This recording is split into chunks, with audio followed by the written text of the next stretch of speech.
Assalamualaikum warahmatullahi wabarakatuh. Kembali lagi bersama saya di channel Aslamku.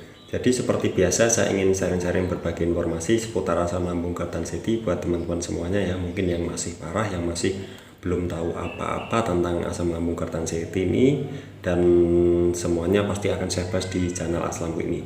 Jadi buat teman-teman bagaimana kabarnya? Semoga kalian tambah sehat, saya juga tambah sehat, kita semua tambah sehat. Kita sama-sama saling mendoakan, sama-sama saling mensupport, sama-sama saling memotivasi, sama-sama saling berbagi informasi gitu ya.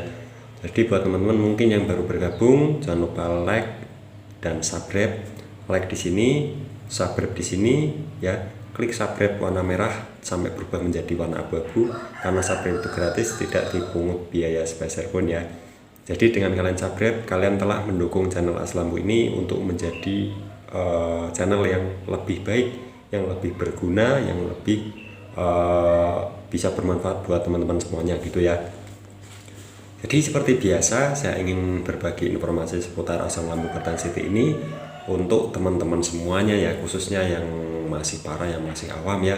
Karena saya juga pernah di posisi seperti kalian, yang dimana saya masih kebingungan mengatasi ini semua, masih kewalahan, masih pokoknya sedih ya kalau kita itu nggak tahu apa itu asam lambung Kartan City ya. Apalagi yang sifatnya kronis, udah berbulan-bulan, udah bertahun-tahun itu nggak kunjung mereda ya, bahkan semakin parah ya, semakin meninggi ya. Jadi semua itu memang kita harus tahu dulu teorinya, kita harus tahu teorinya dan dipraktekkan ya. Jangan cuma harus tahu teorinya terus nggak dipraktekkan gitu ya. Jadi langsung saja saya ingin bahas tentang takut di keramaian ya. Apakah kalian merasakannya? Dan apakah saya juga merasakan? Saya juga merasakan ya, takut di keramaian. Gini, ini yang saya alami ya. Saya dulu waktu anxiety itu muncul ya, muncul itu yang saya rasakan itu kagetan dulu ya. Ada benda jatuh itu kaget ya. Terus kalau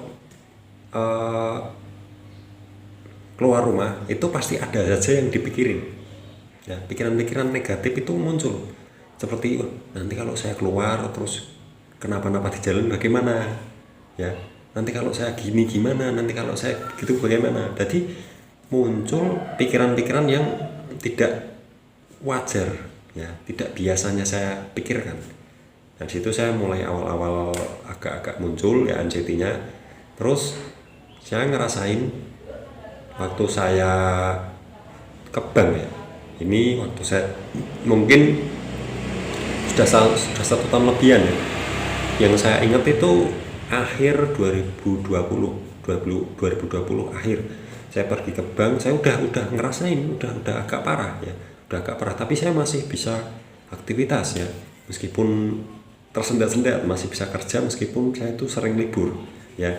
Saya ke bank, saya ngantri lama kan, saya ngantri lama di situ kan rame ya, rame, yang ngantri itu rame. Dan kalau di bank itu kan, kalau bank-bank yang di tempat saya itu kan rame semua ya, rame semua itu, bahkan tiap hari aja ngantri ya. Apalagi Sabtu, waktu itu kayaknya Sabtu kalau nggak salah, Sabtu nggak Sabtu ding, kalau Sabtu kayaknya libur, kalau nggak Sabtu Jumat sih ya, kalau nggak Sabtu Jumat. Saya itu ngantri, saya dapat nomor berapa ya, pokoknya nomor 10-an lah pokoknya, nggak ada 10 lebih pokoknya. Saya nunggu, nah di situ saya rame ya, rame di sekitar saya itu rame. Saya muncul rasa takut keramaian itu ya, takut, waduh kok rame sekali ini, ada nanti gimana saya ya kalau pingsan di sini. Nah muncul seperti kata-kata begitu. Nah seperti pikiran saya itu seperti dibisikin gitu loh ya, ini asli yang saya alami ya. Jadi situ saya mulai merasakan agak gemeteran, terus pikirannya kemana-mana, takut mati di tempat saya duduk ya, tempat saya duduk ngantri itu saya mikirin ya, aduh nanti kalau saya jatuh pingsan gimana, terus rasanya tambah nggak karuan, perut nggak nyaman. Itulah yang dinamakan, biasanya saya sebut itu dengan panic attack ya, muncul panic attack. Terus akhirnya sebenarnya saya sudah takut dengan keramaian, cuma saya paksa aja. Ya, coba saya paksa. Tapi saya belum tahu apa itu panic attack, itu saya nggak tahu. Waktu itu saya masih belum tahu. Ya, saya coba paksakan dan akhirnya rasanya nggak karuan. Rasanya nggak karuan ya. Pengen pulang, tapi saya nggak bisa. Saya udah ngantri, di belakang saya juga masih lumayan banyak ya, soalnya untuk satu orang itu agak lumayan lama ya. Kalau saya pulang nanti gimana, nanti kalau saya di sini kok rasanya nggak nyaman sekali. Nah, itu yang biasa saya sebut dengan panic attack ya. Itu yang bikin takut ya, bikin takut di keramaian, bikin takut kalau mati di tempat, bikin takut kalau kita itu jatuh di tempat itu juga. Nah, itu semua akibat apa Mas? Waktu itu saya ngantri ya, saya ngantri itu jam pagi, pokoknya saya belum sarapan waktu itu. Belum sarapan, saya sampai rumah itu jam setengah 9 atau jam 9-an gitu loh. Nah, di situ waktu itu saya juga nunggu bukanya juga ya, nunggu bukanya, dan bukanya itu agak siang ternyata. Di situ saya sudah ngantri. Nah, untuk ada keperluan gitu ya. Nah, di situ saya juga, loh, saya belum makan, wah rasanya tambah gak karuan. Perut tuh rasanya gak karuan ya. Kalau menurut saya itu dari makanan, dari saya telat makan ya. Telat makan terus akibatnya begitu ya, panik attack muncul, takut mati muncul ya. Jadi bukan karena pikiran saya waktu itu, benar, saya bukan karena pikiran ya. Tapi pikiran juga bisa berpengaruh ya. Ada juga yang disebabkan dari pikiran. Kalau menurut saya itu dari telat makan, terus saya sekali makan itu makannya yang nggak aman, nah gitu ya. Waktu itu soalnya saya belum tahu apa itu asam lambung ketansieti, makannya bagaimana saya juga nggak tahu ya, masih awam lah ya, masih belum tahu. Di YouTube tuh masih belum tahu ya. 2020 akhir itu saya masih kerja ya. Waktu saya habis ke bank, terus saya pulang makan, terus saya berangkat kerja lagi ya. Di situ saya juga rasanya udah nggak enak, udah gemeteran, udah nggak karuan meskipun udah makan ya. Tapi panik attack itu udah nggak muncul ya di situ ya. Jadi panik attack itu muncul karena saya belum makan, asam lambungnya mungkin naik, terus mengenai bagian yang mungkin ada peradangan di lambung ya. Kalau saya kan gastritis ya, ada peradangan di lambung, asam lambung mengenai peradangan itu kan jadinya wah perih ya, perih, terus kita rasanya seperti mau mati gitu. Itu yang saya rasakan. Nah, terus bagaimana Mas untuk mengatasi itu semua? Ya itu, jangan telat makan ya, jangan telat makan. Terus masalah minumnya air putih hangat tok ya, minumnya air putih hangat tok, dan nggak usah minum yang aneh-aneh, nggak usah ya, air putih hangat.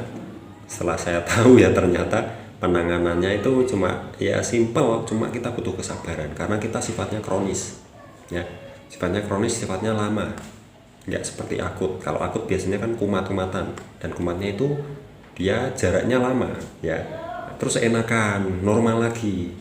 Kalau akut ya, nanti kalau sekali kumat parah sampai nggak bisa berdiri, sampai pingsan bahkan ya kalau akut. Kalau kronis ya begini nih, rasanya seperti mau pingsan ya, tapi nggak pingsan. Kalau yang akut bisa sampai pingsan ya. Soalnya ada di tempat di daerah saya ada yang ngalamin asam lambung yang akut, wah rasanya nggak karuan katanya, dan rasanya bahkan hampir pingsan ya. Bahkan sampai pingsan juga itu bisa kalau yang akut. Soalnya dia sekali kumat rasanya nggak karuan, tapi dia sifatnya cuma sebentar. Kalau kronis sifatnya lama, tapi dia itu rasanya nggak bikin pingsan ya. Kalau yang akut bisa sampai pingsan, itu saking sakitnya itu ya.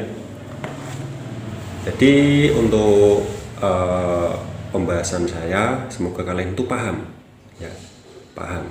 Dan untuk panik attack atau takut di keramaian itu bisa kalian latih kok, bisa kalian latih ya.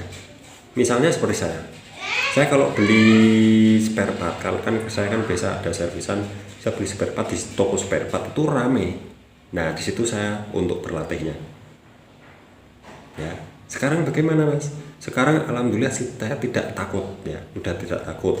Cuma ya memang kadang saya kan udah bilang di video-video sebelumnya kalau saya itu memang belum sembuh total 100%. Apa yang masih saya rasakan?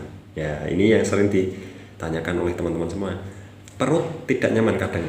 Saya kadang masih perut tidak nyaman. Biasanya saya salah makan atau habis makan apa gitu. Terus saya nggak nyaman. Buat berdiri itu nggak nyaman gitu loh.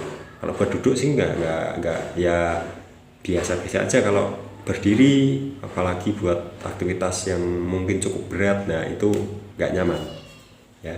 Kalau saya sekarang ya sensasinya di area perut ya, di area perut lah pokoknya, yang kecemasan-kecemasan, ketakutan-ketakutan yang tidak wajar, takut mati, itu saya alhamdulillah sudah lama sekali tidak saya rasakan gitu ya.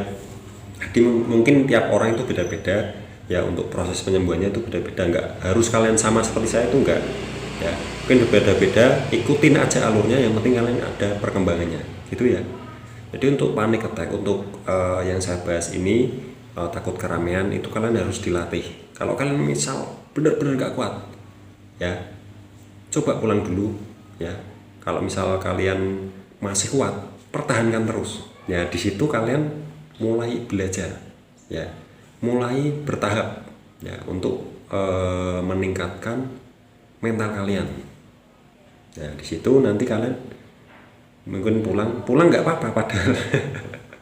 Kalau ya di situ takut keramaian terus kita pulang nggak apa-apa, nggak terjadi apa-apa ya. Coba kalian paksakan ya, sekuat kalian aja, nggak usah terlalu dipaksakan banget ya.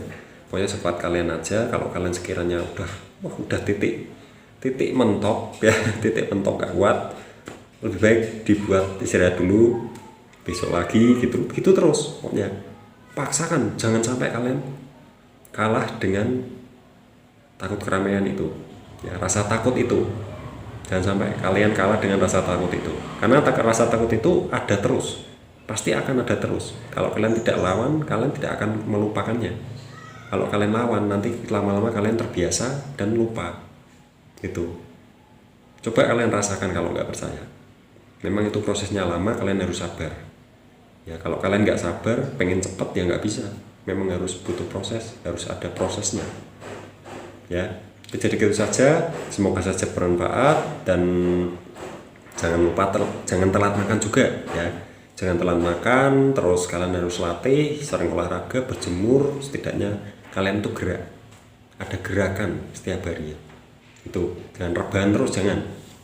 Meskipun kalian sakit udah rasanya seperti parah, seperti nggak kuat untuk berdiri, kalian coba untuk aktivitas apa ya, untuk digerakkan ya. Sama saya juga seperti si kalian dulu ya.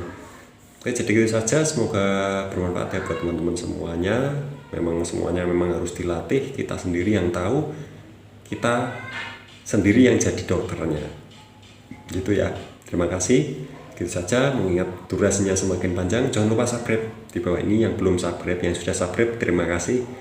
Bagi kalian yang sudah mendukung channel ini sampai sekarang, dari 0 sampai sekarang ya, terima kasih banyak. Semoga bermanfaat buat teman-teman semuanya ya, yang masih awam, yang masih belum tahu apa itu yang belum tahu apa itu asam lambung ya. Ngomong saya kok kadang nyelimet gitu ya, nyerimpet gitu. Karena saya tidak terbiasa ngomong bahasa Indonesia ya, jadinya nyerimpet gitu ya. Jadi gitu saja, terima kasih, jangan lupa subscribe ya, sekali lagi like juga. Masih, wassalamualaikum warahmatullahi wabarakatuh.